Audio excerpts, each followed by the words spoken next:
What's up, YouTube? This is True Raw for TV. So, the highly anticipated bout between Anthony Joshua and WBC World Heavyweight Champion Tyson Fury is closer to reality, with Joshua's management company announcing today that it has accepted Fury's term for a fight.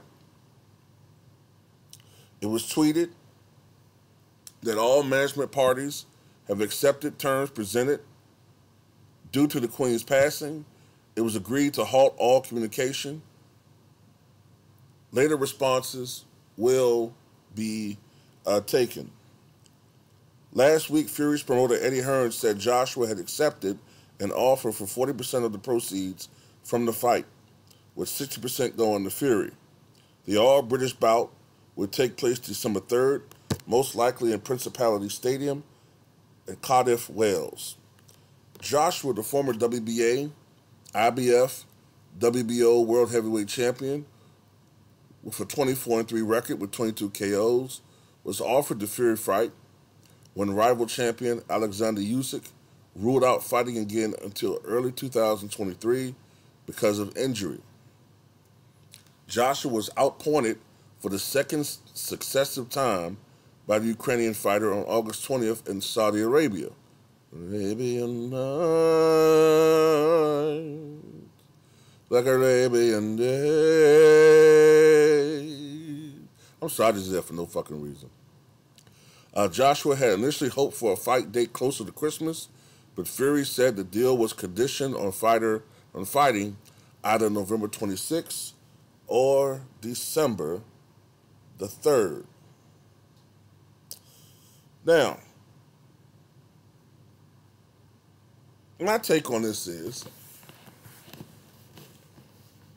obviously, Joshua is only taking this fight because he's forced to.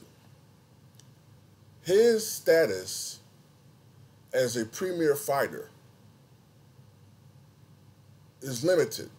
His negotiating power as a premier fighter has been marginalized, meaning that, he can't get away with just fighting bums now, okay? You've lost the belt.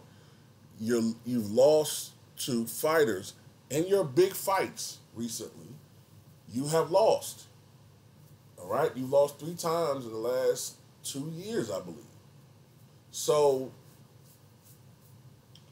you don't have the ability or the luxury of just fighting C-list and B- fighters right now. Now you have to get out there and fight some of the best fighters. So this tells us that he was just bullshitting, man, when he wasn't fighting Deontay Wilder.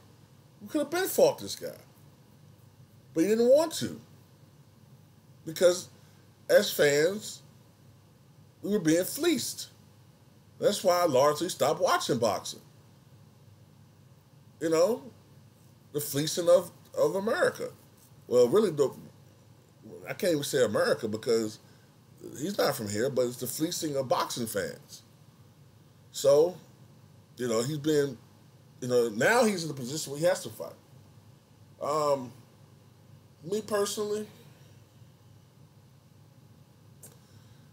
I wouldn't mind if Joshua beats Fury, just so that Wilder can have the honor and privilege of knocking Joshua the fuck out. Okay?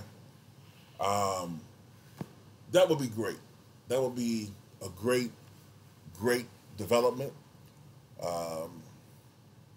Then again, if Fury never fights again after this fight, or, somewhere down the line, I wouldn't even mind if, I guess I wouldn't even mind it if, just because of the fact that he's been ducking Wilder for so long, and I'm not a fan of Joshua, I wouldn't even mind it that much if he got knocked the fuck out by Fury, and then later on knocked the fuck out worse by Wilder. So that would be a favorable outcome as well.